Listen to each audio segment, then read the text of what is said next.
In 1870, two brothers were sent to prison aged 7 and 9. It rarely hits home just how young they were when you see their mugshots. Edgar Kilminster was born in 1863 in Chalford Hill, Gloucestershire. He was the second of 9 children born to William, a cordwainer, and Harriet.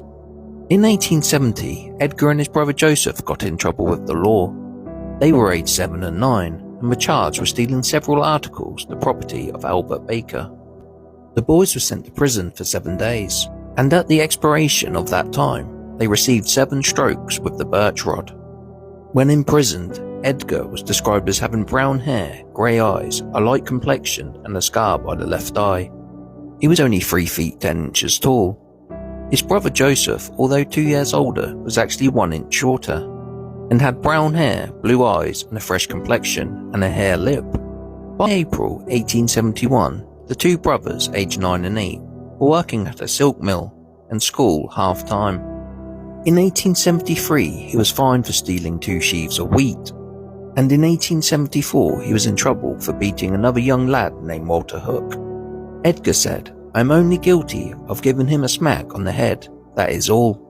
In the court there was an altercation between the 2 fathers, where Edgar's father was saying the boys were as bad as each other, but the other didn't agree with him. He was fined 1 shilling and 7 shillings costs. In 1876, a young lad named William Ware, aged 12, stole money from a local grocer's shop. He gave some other boys, including Edgar, 5 shillings, for which Edgar was reprimanded. William was given 14 days imprisonment. In 1879, aged 16, Edgar was charged with burglary of a house in the village, where he stole a loaf of bread, half a pound of butter, half a pound of biscuits, and 10 copper coins. He was sentenced to 9 months in prison.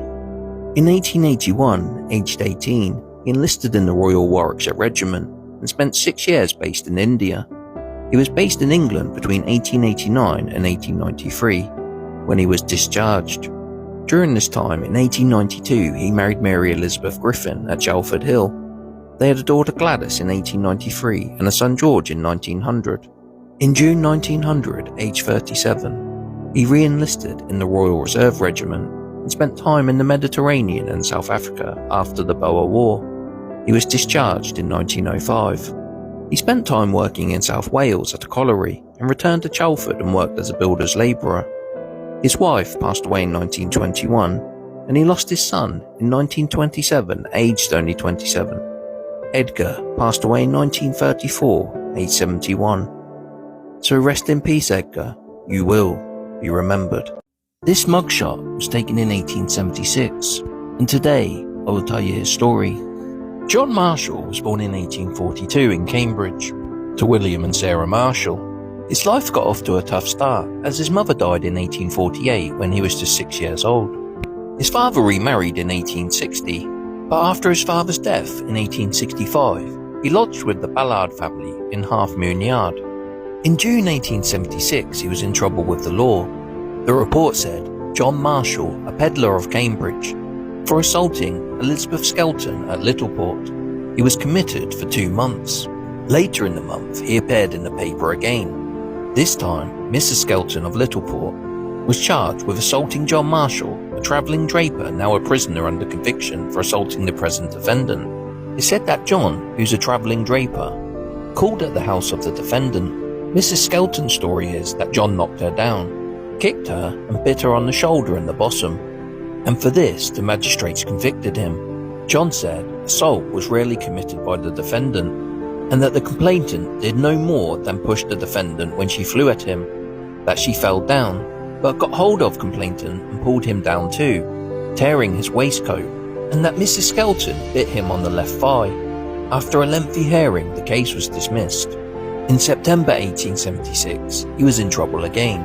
The report said John Marshall, better known as Bishop, was charged with stealing a flute, value of 2 shillings, from a stall in the market on Saturday last, the property of Francis Tomkins. It appears that a boy named Thomas saw the prisoner put a flute, which resembled the one produced, in his pocket, and it was proved that the prisoner afterwards sold the flute to William Hall of Haverhill. Prisoner pleaded guilty and was sent to the jail for 1 month with hard labour. The record says he was aged 34. 4'11", dark hair and hazel eyes. He had a dark complexion and was born in Cambridge. It also says he appears to be of a weak intellect. Sadly, on his release, John would only live another 3 years. He passed away from tuberculosis in 1879, aged just 37. He never had any children, so there's no one left to remember him. So rest in peace, John. You will be remembered. This mugshot was taken in 1876, and today I will tell you her story. Harriet Cockerton was born in Great Furlough in 1841. Her father Thomas was an agricultural labourer. In 1862 she married David Chapman in the nearby city of Cambridge. They had a son Albert in 1864, James in 1864 and Catherine in 1869. And in 1871 the family lived in Eden Place, Cambridge. In 1872 Harriet was in trouble with the law, as she was brought up on remand, charged with stealing a pair of child's boots and some aprons from the Duke of Cambridge public house, Short Street. Mrs. Rose identified the articles produced as those missed, nor had the girl Lee been authorised to give her them. The prisoner admitted taking the things, but hoped the prosecutor would forgive her. Mrs. Rose did not wish to press the case, as the prisoner had admitted the theft. Harriet was sent to prison for 1 month. In 1876 she was in trouble again, and this is when this mugshot was taken. It said Emma Wilson, single woman, and Harriet, wife of David Chapman of Custom Street, Cambridge, were brought up on remand charged with stealing 4 beer glasses, 1 spirit glass and 1 wine glass, of the value of 2 shillings 6 from the Plough public house, Fenderton, on the night of the 18th. She was sentenced to 3 months in prison. In 1880 she had a daughter Clara, but sadly she died from tuberculosis when she was only 1.5 years old. Her son Frederick was born in 1883. In 1884, this time, her husband was in trouble with the law. It said David Chapman, labourer of Nelson Street, was charged with doing willful damage to flowers on 2 graves in the Mill Road Cemetery.